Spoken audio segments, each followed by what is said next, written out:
So I think if we look at the challenges that we see with the port, they're actually quite similar to what we see with other sectors. And the challenge mainly comes from the fact that we are dealing with various stakeholders, and each of these stakeholders has their own way of working, has their own systems.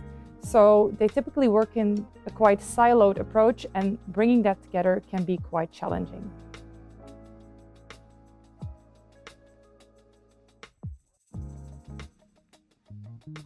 So to make data impactful, you have to make sure that the data is reliable, that it's complete, and that it's high quality. And we also have to convince the companies to share relevant data.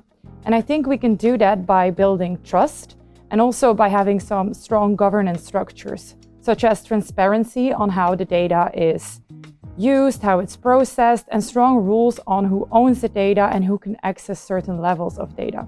Because if we have that governance and if there is trust that the data is safe and used in a good way, we can encourage companies to share the data in a complete and high quality way.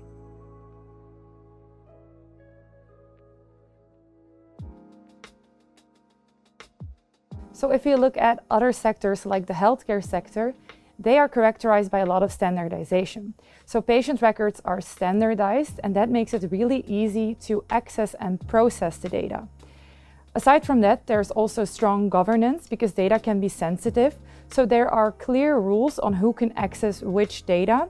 And I think both the standardization and strong governance rules can be a very strong foundation for a robust data system. And once those are in place, I believe that stakeholders are willing to share their data and develop data-driven solutions.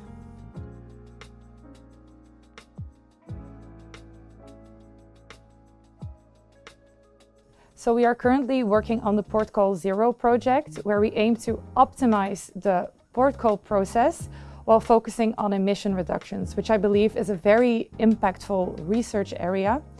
And with this research, we will make use of the data that's available in the Data Hub, because there are a lot of stakeholders involved. So we want to make sure that we coordinate them and their objectives.